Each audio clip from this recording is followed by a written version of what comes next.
안녕하세요. 오늘 처음으로 영상을 찍게 됐습니다. 이 채널을 시작한 이유는 단순합니다. 서울 아파트가 너무 비쌉니다.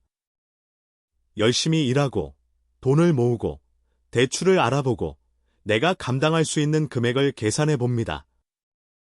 하지만 서울 아파트 가격을 보고 있으면 어느 순간 계산이 멈춥니다.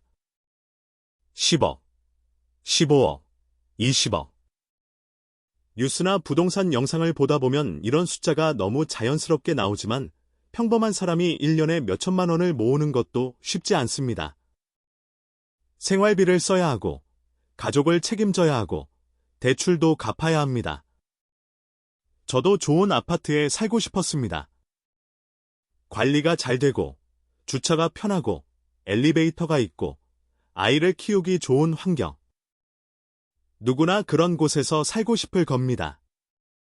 하지만 제가 원하는 지역에서 원하는 수준의 아파트를 사기에는 현실적으로 너무 비쌌습니다.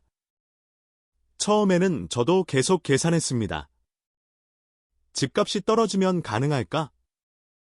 금리가 내려가면 살 수 있을까? 조금 더 외곽으로 가야 하나? 면적을 줄여야 하나? 그러다 문득 이런 생각이 들었습니다. 나는 왜 이미 완성된 곳에 들어갈 생각만 하고 있을까? 이미 누군가 좋은 주거 환경을 만들어 놓은 곳, 이미 가치가 높아진 곳에 들어가기 위해 얼마를 더 벌어야 하는지만 계산하고 있었습니다. 그래서 반대로 생각해 봤습니다. 지금은 오래됐지만 가능성이 있는 동네를 더 좋은 곳으로 발전시키는 과정에 직접 참여할 수는 없을까? 물론 저는 건설회사 대표도 아니고 도시계획 전문가도 아닙니다. 정비사업 관련 일을 해본 적도 없고 공인중개사나 부동산 개발업자도 아닙니다. 정말 평범한 사람입니다. 솔직히 재개발에 대해서 아는 것도 거의 없습니다. 지금도 관련 법과 서울시 자료를 찾아보고 처음 듣는 용어를 하나씩 공부하고 있습니다. 재개발, 신속통합기획, 공공재개발, 모아타운, 정비계획, 정비구역, 추진위원회, 조합. 처음에는 어디서부터 시작해야 하는지도 몰랐습니다. 지금도 모든 것을 정확히 안다고 말할 수 없습니다. 그래서 이 채널은 전문가가 재개발을 가르쳐주는 채널이 아닙니다. 아무것도 모르는 평범한 사람이 실제로 재개발이라는 일에 뛰어들면 어떤 일을 겪게 되는지 기록하는 채널입니다. 저는 서울에 다세대 주택 한 채를 가지고 있습니다. 그 주택이 있는 지역을 보면서 이런 생각을 했습니다. 이 지역은 10년 뒤, 20년 뒤 어떤 모습일까? 오래된 건물은 더 낡아가고, 일부 건물은 철거되고, 또 새로운 건물이 들어설 겁니다. 하지만 어느 순간에는 개별 건물 하나가 아니라 지역 전체의 미래를 고민할 필요도 있지 않을까 생각했습니다. 학교가 있고, 공원이 있고, 지하철이 있고, 이미 많은 사람이 살아가는 지역입니다. 그렇다면 이곳이 앞으로 어떤 주거지역이 되는 것이 더 좋은가? 조금 더 계획적으로 발전할 방법은 없는가? 저는 그 질문에서 시작했습니다. 처음에는 단순히 구리동네도 가능한가? 라는 궁금증이었습니다. 하지만 알아볼수록 훨씬 복잡했습니다.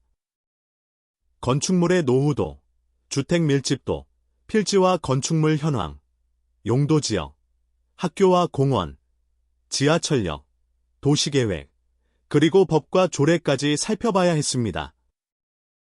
그 과정에서 한 가지 궁금증이 생겼습니다. 지금 서울의 수많은 재개발 지역도 처음부터 재개발 지역이었던 것은 아닐 겁니다. 정비구역도 없고, 추진위원회도 없고, 조합도 없던 시기. 누군가는 처음으로 D 지역을 더 좋은 곳으로 바꿀 방법은 없을까라고 생각했을 겁니다. 저는 바로 그 처음이 궁금했습니다. 유튜브에는 재개발 관련 영상이 많습니다. 비례율, 권리가액, 추가 분담금, 조합원 입주권, 투자지역을 설명하는 영상도 많습니다. 하지만 제가 보고 싶었던 것은 아무것도 없는 상태에서 시작한 사람의 이야기였습니다. 그 사람은 처음에 무엇을 했을까? 누구에게 물어봤을까?